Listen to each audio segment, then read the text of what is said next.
नमस्कार, मी आहे जव्हारमध्ये आणि माझ्या मागे हे जे पिवळंगार शेत दिसतंय ते आहे खुरासणीचं शेत. आणि खुरासणीचं विशेषण असं की हे इथलं जव्हारमधलं तेलबियाणं आहे आणि हे इथलं नेटिव्ह आहे. ह्याच्यामध्ये तुम्ही पाहाल की याच्या जमिनीची काही मशागत वगैरे केली जात नाही फारशी. त्याच्यानंतर दुसरी गोष्ट, याच्यामध्ये कुठेच तुम्हाला खतं किंवा त्याच्या पाठोपाठ मारणारी जी काही कीटकनाशकं इत्यादी गोष्टी ह्याच्यावरती कोणी काही करत नाही.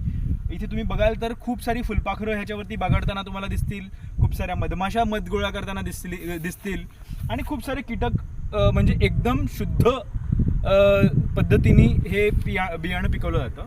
आणि ह्याचं दुसरं विशेषण असं की ह्याचं जे तेल निघतं तेव्हा इथली जी काही स्थानिक लोकं आहेत ही ह्याचं तेल एक्स्ट्रॅक्ट करण्यासाठी जो काही लाकडाचा घाणा आहे त्या घाण्यावर जातात आणि जेव्हा त्या घाण्यावरती हे पीक दिलं जातं त्यावेळी ह्या पिकातून खास तेल काढण्यासाठी म्हणजे काढून घेण्यासाठी लोकांना पैसे दिले जातात.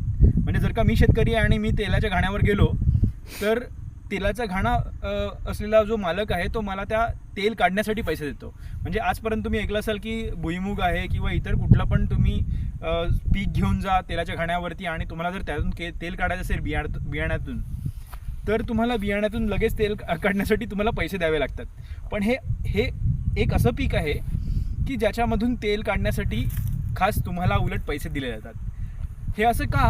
कारण ह्याची जी काही पेंड तयार होते ती पेंड जनावरांसाठी उत्तम खाद्य म्हणून जो घाणावाला आहे तो विकत असतो आणि म्हणून ह्याचं जे पीक आहे हे आदिवासींसाठी हे फायदेशीर ठरतं. एकतर ह्याच्यावरती ना तुम्हाला मशागत करायला लागत, लेबर खर्च वाचतो, त्यानंतर ह्याच्यावरती कुठल्याच प्रकारची कीटकनाशकांचा फवारा किंवा खताची गरज नाही लागत आणि अगदी कमी वेळात हे पीक होतं आणि निसर्गाशी जोडून असतं.